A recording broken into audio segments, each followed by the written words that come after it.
Hi there, can you hear me? Good, good. How are you today? My name's Rob. I'm one of the trainers here that works with the penguins and the seals, the sea lions, and the sea otters. So today we were just doing a feed, and I've heard some of the questions out there. Right now the penguins are in what we call a catastrophic molt. I think that you guys heard about that before, unless you've just recently walked up. Anyone know what a catastrophic molt is? Catastrophic molt means they blow all their feathers off at once. And that's pretty typical for penguin species because they have to get back to the ocean in order to hunt. Whereas a normal bird might be able to lose its feathers slowly over time, penguins need to be on land, get rid of their feathers, and get back to the ocean fairly quickly. So usually the whole colony will blow off the feathers within a couple weeks of each other, and each one of the birds will look like they're blowing off all their feathers at once. So it's pretty common with this species. You may wonder why we don't see ice and snow out here for this species. This is a temperate species of penguin. Not all penguins live in snowy, wet, cold environments like we would think of. A lot of them live in a Mediterranean environment, very much like California.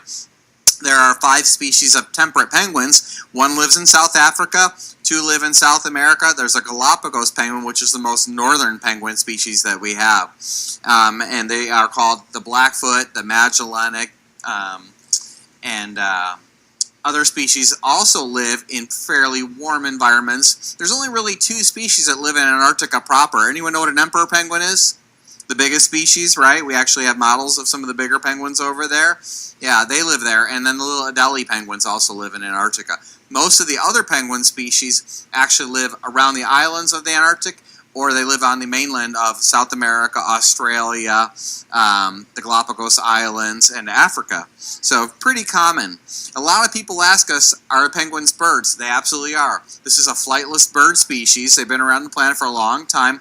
They used to have the ability to fly, and they're one that when they went back to the ocean, they lost the ability to fly. So this used to be a flying group of animals back in the day. Now they still fly, but they fly underwater. They have no ability to fly in the air. A lot of times penguins can eat a variety of different types of fish. Here we feed them capelin, which is a type of smelt, and herring. We've also recently introduced trout into their diet, and they do seem to like that quite a bit as well. But typically for a lot of these different penguin species, they either specialize in a fish or they're very diverse, and it just depends on kind of where they live and what's available to them.